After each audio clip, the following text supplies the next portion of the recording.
Good morning, it's Ginny and Tim at DS Tech in Escanaba, Michigan, and we're going to talk about the minimal phone. It's an idea that is supposed to help us detox all of the noise, right? And we actually talked about it possibly being for kids too. Oh, yeah. So a couple of different uses, and I wonder if you're wondering, when I saw this, what is a minimal phone? What does that mean? So we're going to talk about that.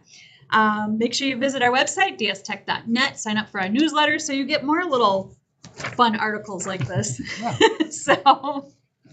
So yeah, let's talk about it. What is a minimal phone? So this is talking about the minimal phone is why are some people ditch smartphones. So the idea with a minimal phone is a phone that literally is that. It's literally just a phone. It will call and text, and that's it. Yep. So one use case, it's kind of like, I remember even back in the day when like iPods first started coming out, and you had like the first iPhone where it was like a MP3 player and a phone and all this in one. In my brain, I was like, now you just have one device that's all of it's going to break. Now you broke everything, right? You know, and that was me resisting the change to have everything become smart. Well, now it's getting to the point where, you know, you're tired of all the alerts, the constant notifications. Do you even look at the notification anymore because it's just so noisy? You just don't even bother with any of them. So what a lot of people are starting to do is try to get a phone just to use for phone, and then have a smartphone when they're doing, say, work purposes, because obviously with your multi-factor authentication and your various things, you can't get away from the phone completely. But to have it just for work, and then when you're done with work or you're outside of hours, kind of let the noise go away. Because I always think of like the ICQ noise, the noise of the I remember that. So it's just like if you're constantly getting messages, at some point it becomes what they call alert fatigue. And you don't even listen to the alerts anymore, the noises, because you're just getting so much of it. So it's good for your mental well-being and health to just step away for a little bit. So that's what this was coming. Well, some of our clients thrive with tools like Teams, Slack, 24 access to the cloud systems and dashboards. Others are quietly wondering if they really need screen time in their pocket that screams attention all day. And so that's where the minimal phone was basically a device with one job, helps you stay connected without the distractions. So the idea of a minimal phone is just basically going towards, they call this digital minimalism, where people are trying to just reduce the amount of technology in their lives day to day all the time, unless it's required for work or various purposes. So I have a similar setup too, where I have like a work issued phone, and then I have my work from home phone, and outside of working hours, my work issued phone, I basically set it in a certain spot and forget it, because the idea is that outside of work, ideally I'm not at work anymore, right? Yeah, relax and not be at work. Yeah. And so anyone knows that if there is a true emergency or things are blowing up, they can call my regular phone number. I'll still have that because I give that contact as a backup emergency up. But the idea is that when you're done with work, kind of try to set the noise to the side. Now you can do that by having two completely separate devices. Also, this talks about what some people are doing is you can actually configure your existing phone to basically just turn off all the notifications and the different things, and you can have what they call like a work profile and a personal profile on one simple device. A lot of times work may require that if they need like the device management for security. If you're using your phone, for us, we're going to create a profile, because the idea is if your phone gets stolen, we can remotely wipe that from the device. And if you're not enrolled, we can't do that on your mobile device. I can do that on here? I think so, yeah. I don't have work stuff on it. But talking about the notifications, I was just going to say what I tell people, my husband and family, when they get a new phone, as the notifications come in, I actually take the notification, long tap on it, and turn off the notification. Disable. And then you're thinking, well, am I going to miss out on stuff? Well, then you just purposely go check your messages or whatever. I did the same thing.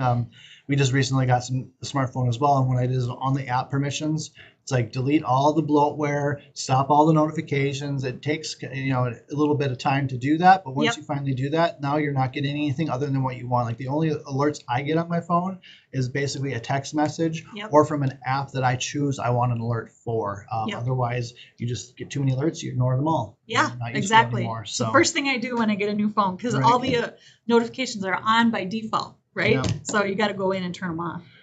So this one, I just was reading about the minimal phone. They say it's not quite a dumb phone, but it's not a smartphone either. So the idea is it can call and text, but it has no social media, no browser, no endless scrolling, and no rabbit hole. So it's literally a device just for making phone calls. See why it would be good for kids?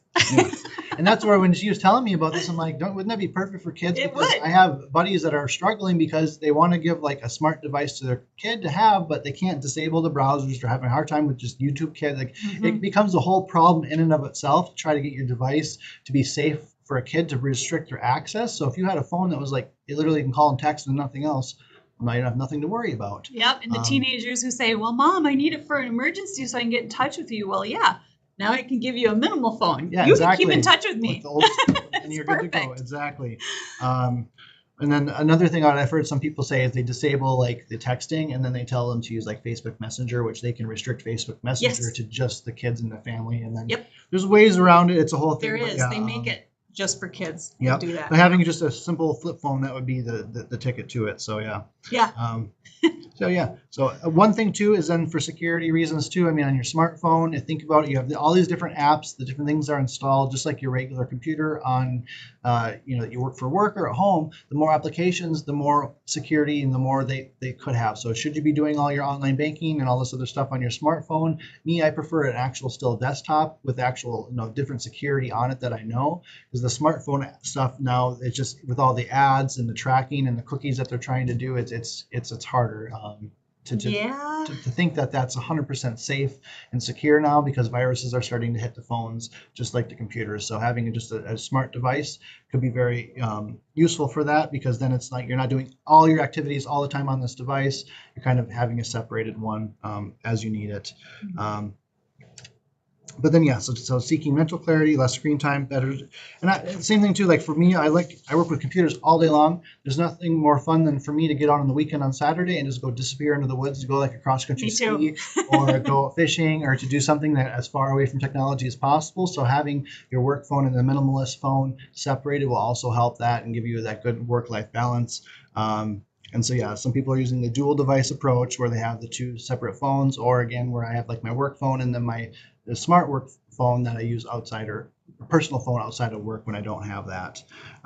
This does, talk security, fewer apps is fewer vulnerabilities, all that kind of stuff. But I just touched on that a little bit. So so if you don't want to throw away your smartphone into Lake Superior, although it could be tempting. Some days you probably feel like you want to, but in reality, if you just take the time, you can configure it to be less noisy. Potentially getting a second device to completely decouple that can be also useful as well. I almost accidentally threw my phone into Lake Superior. But... Was that fishing though? Yeah, it was. So that, we'd love to hear your comments too. So if you're tempted by having like a minimalist phone, are you tired of all the app notifications, or do you still like it? And the idea of that just is like, no way, I want all my notifications, right? Everyone has their own personal choice, but in my opinion, having a separate work phone for that and being able to set that boundary for a work-life balance is helpful and huge. And if you can get a special device, specifically like old device that only has that one function, that will be perfect and the best way to do it, because then you for sure can't do all the other activities. You can only use it for the device. The scroll hole, especially. The scroll, right? Yeah. I mean, or some people call it the scroll of doom. So, I mean, a whole hour of your life is gone. What did you do? You're like, oh, it's already 4 o'clock. What happened? Wait. Yep. So drop a comment. Let us know if you're thinking about using a minimal phone. And you know what? I want to know if you've ever accidentally thrown a phone in Lake Superior. Or Lake Michigan. Or Lake Michigan, or any of the lakes. Yep. We have a lot of lakes. All right. Make it a great day. Stay safe and protect your peace. Yeah. We'll see you next time.